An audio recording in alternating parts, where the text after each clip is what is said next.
Burt Stalter. Are you here, Burt? There you are.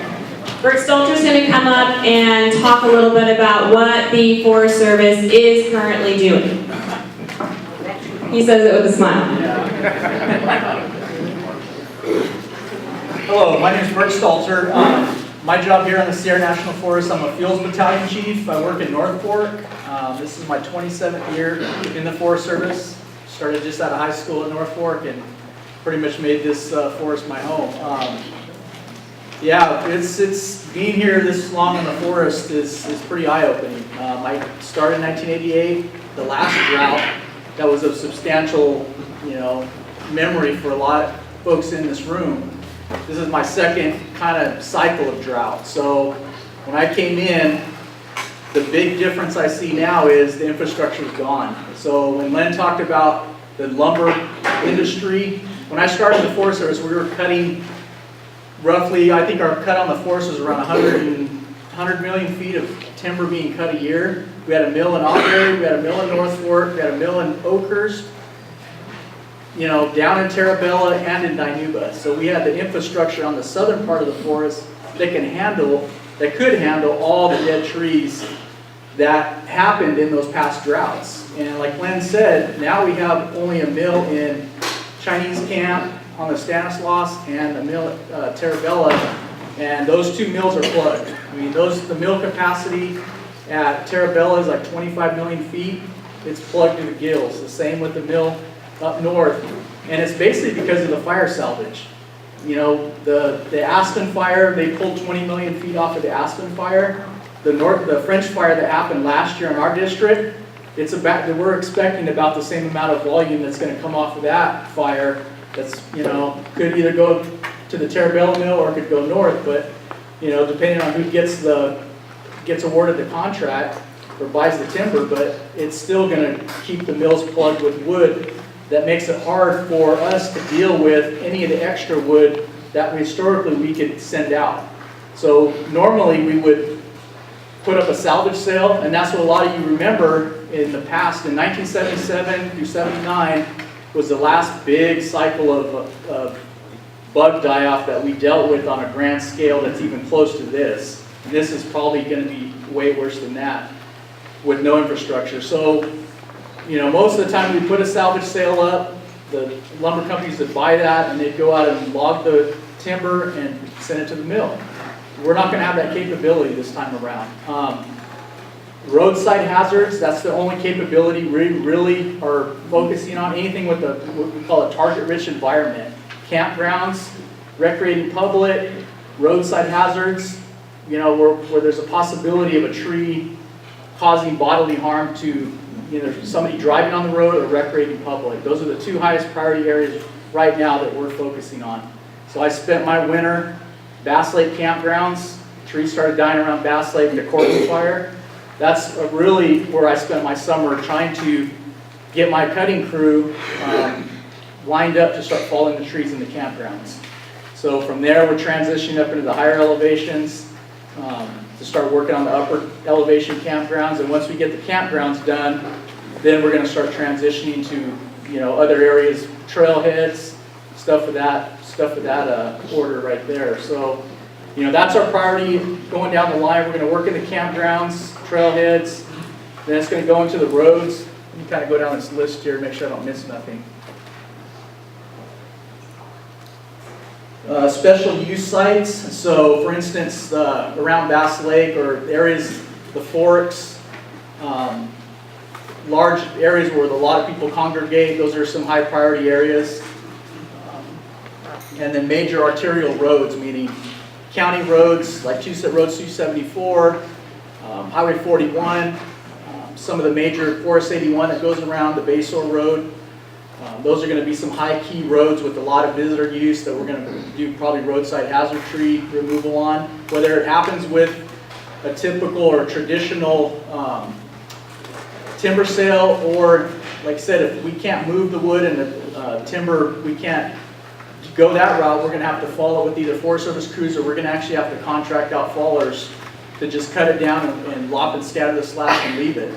I mean, that's kind of what we're preparing for.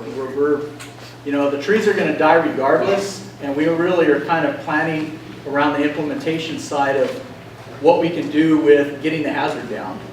And that's kind of where we're at right now. And like was said earlier, when the San Bernardino died, that's kind of the scary scenario that I'm envisioning in my head is if this drought stays with us one full year, and if by 17, we could possibly start seeing huge swaths of trees starting to die. You know, they said it doubled from last year.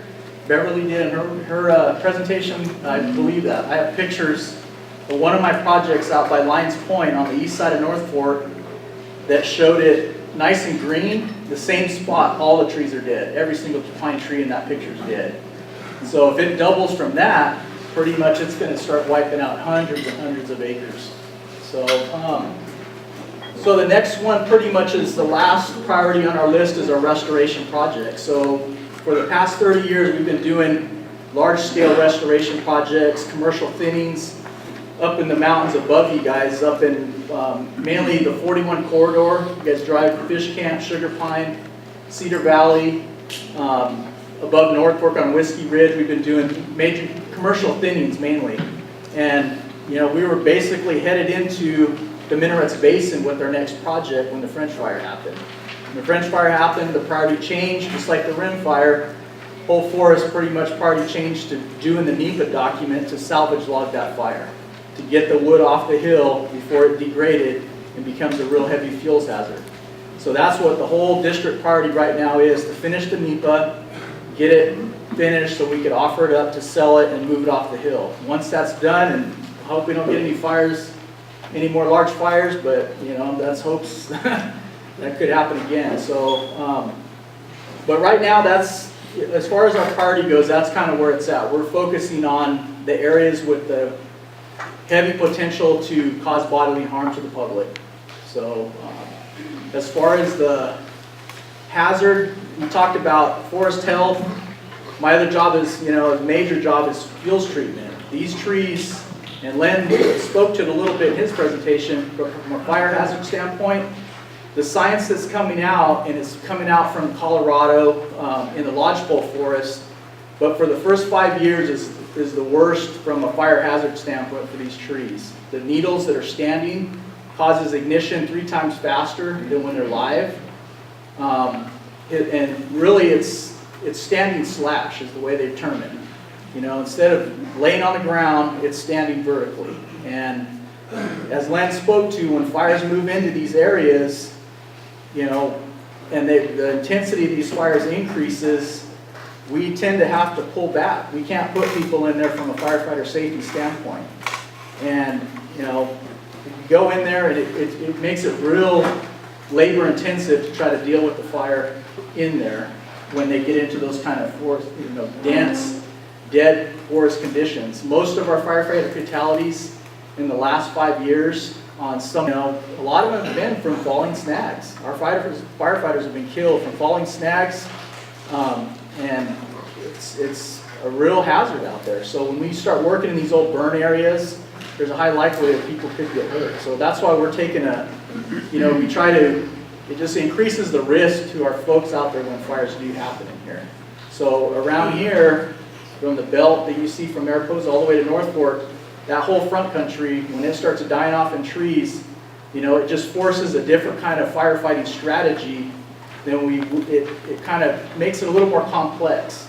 You know, historically we'd go in there, we'd get on the edge of it, we'd stay on the edge of the fire, you know, just work around it as what we call a direct attack, and, you know, get around it, eventually get around to the top. It's called like a pincher move. Well, when all these dead trees come into play, that same strategy may not be doable on the ground with all the dead trees. So we have to pull back and, you know, do more backfiring, you know, make the box bigger. So it makes things a lot more difficult. So as far as it's going to be an interesting summer and for the next few years, what happens on the forest. You know, I'm responsible for treating fuels on 500,000 acres. So the main phone calls we've been getting is from homeowners whose land abuts our land on the Forest Service land. Well, they call and they say, hey, we got trees that are threatening our land, or threatening my property, can you come out and cut them? We don't have the capability of doing that. Historically, we used to try to put up timber sales that would be able to do that. We can't do that anymore. So the way we've been handling it is you call us up. We usually have a forester that would be able to write you a free use permit to pay to have the tree cut down, and you get a fire permit, and it's your firewood. That's the only way we really have to deal with it right now. So that's kind of where we're at with the Sierra National Forest right now. So, Marty, did you want to say anything about the Stanislaus? We're going to say leaders. Okay. Other than that, that's pretty much it. Thank you.